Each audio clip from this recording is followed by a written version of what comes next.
April, May, sis. I wish I could hug you. I know. I hate this. I hate this. How you doing? How you doing? I'm chill. Yes, I can see that. After such an amazing performance, you're actually very chill. Yeah, I'm always chill. Oh, that's nice. That's nice. But welcome. Congratulations on your performance. It was Thank you so amazing. much.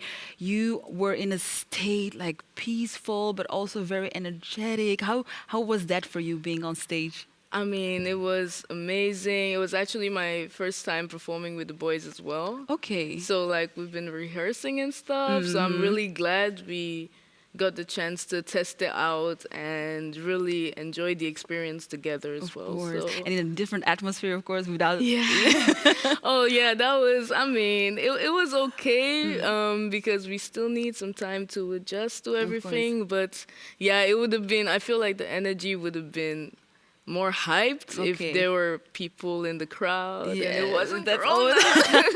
Coronavirus. But it was still coronavirus. But it was still amazing. You did an amazing performance. I'm really, really curious about getting to know you a little bit better, about your background and how you got into music. First, let me ask you this.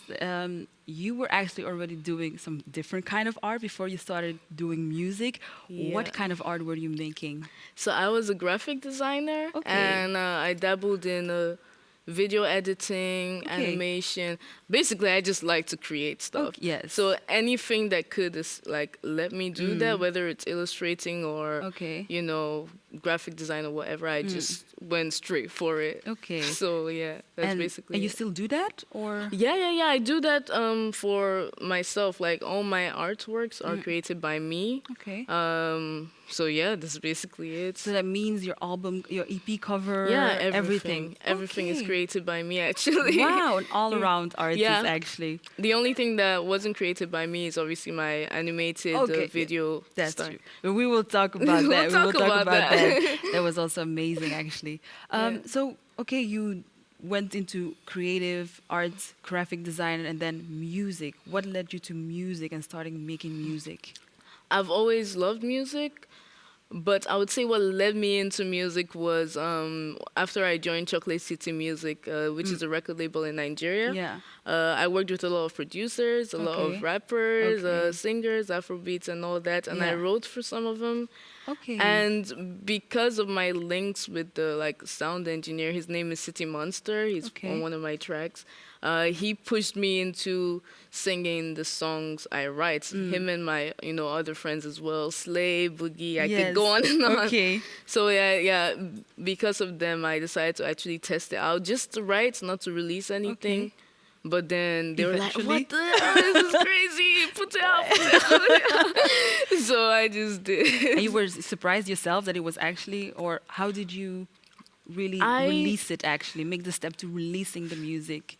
At first, City Monster and I just posted something on SoundCloud, but the reaction it got was so crazy that we're like, yeah, we're putting out an EP. You have to be out. Yeah, it has to be out. So we both we worked on it. He helped me mix, master, stuff like that, and we put out the EP in March. Okay. And as soon as it came out, everyone's like, ugh. I was like, That's okay, I don't know what's happening. but I think it's a thing. Cool. That's amazing. That's amazing. We're definitely going to talk about the EP as well. But you mentioned, of course, you're Nigerian, a very proud Nigerian. Very proud. As you should, as you should. I understand. I love Nigerians as well. It's really a beautiful culture. But as we know, Nigerian music is, we know it mainly through Afrobeats and Afropop. But you have a different kind of genre. What is your genre, or would you describe it as a genre? I would say my genre is really alternative. Just because I have a lot of things that I'm interested in, and I don't want to restrict it to just one genre. So I just right now it's alternative R&B and hip hop.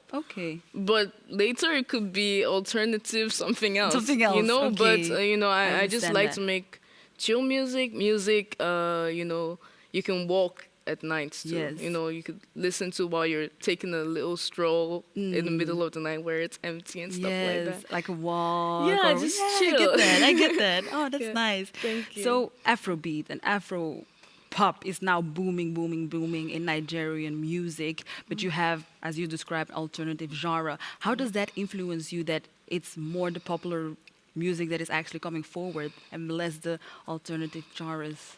I mean, I feel like that's one thing I'm actually sad about because there are so many talented people in Nigeria. As you've seen, I try to show that everywhere I can. But, you know, because the mainstream thing is this thing, which is amazing. I love Afrobeats music, but I also feel like Nigerians should open their minds to more types of music. And that's not reducing the influence of the other, but it's just allowing everyone shine, you know, and that's and giving what a I'm trying to space. do. Yes, Yeah, yes, exactly. Giving them a stage to actually make music they like. Because right now, a lot of people are making Afro beats. Meanwhile, they're rappers or they're R&B singers. Exactly. You know, just open it up. But it's an interesting world, though. It's an interesting world. It's beautiful to see all that. And I hope it will work out that also the alternative genres will be put up front a little bit more. Of course. So let's dive a little bit into your creative process and also your EP because you have an EP called Ticket to Anywhere.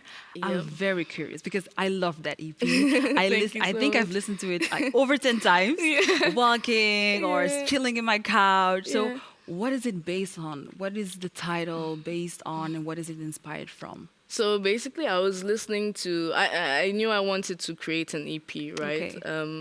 And I couldn't figure out a name for this EP. I thought about all the crazy stuff, and nothing was working. Until I listened to "Fast Car" by Tracy Chapman. And in the lyrics it said, "You've got a fast car. Yes. I've got a ticket to anywhere." And I was like, "That's perfect." I was like, "That's right it." on. Exactly. I was like, "Yeah, that's what I'm gonna name it because I've got a ticket to anywhere." You know.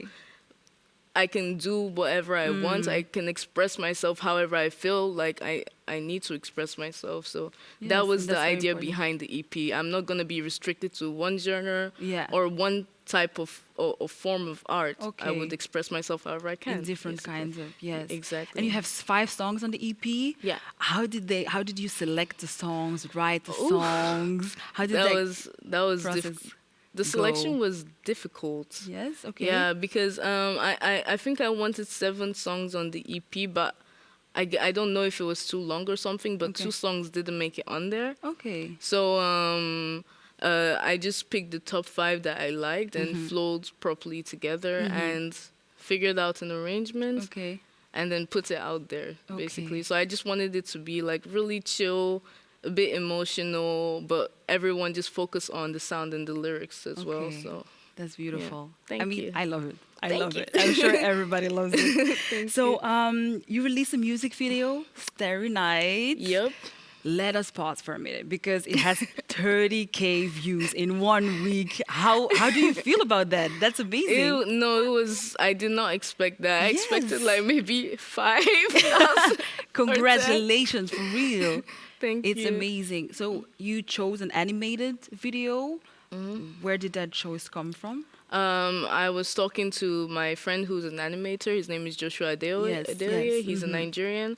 And I was just like, we need to create something animated because this was during the Corona times. But I don't want it to be just like every other thing out there. Let's think about a storyline. Let's build something. And we came up with this story. And we put it out. And the story about catching the moon because it's a line in the song. So it just worked perfectly. Amazing. How was that collaboration with Joshua? He's so talented. I don't even know how he was able to do that whole thing himself because he worked on it alone. The only way I helped him was Vera. He didn't work on it with anyone else. He drew everything from scratch, characters, all that. How long did he take? How much time did he? It took about, let's say, a month or 2, about 2 months to do the whole thing. It's pretty long. It was it's very heavy work. So that's basically how it worked. Okay, so we came already to the last question. All right. So if you could choose something that your music would do, like if it had a superpower, something magical, what would you want your music to do in the world? Oh, wow. It can be anything. Okay, in anything. Okay. I mean, that's a really that's a hard question. But okay, let me just start with what I want people to feel. Yes. When they hear me. I just want people to feel relaxed. Okay. And I wanted to,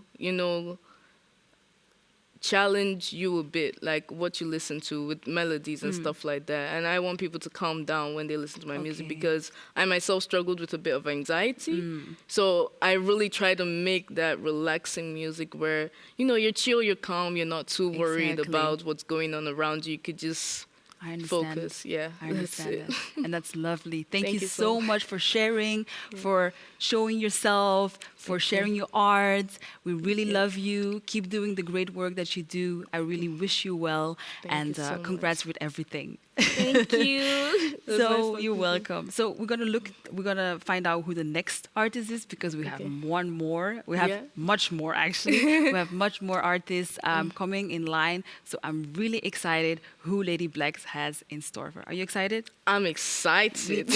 Lady Blaxx, who do you get in line for us, girl?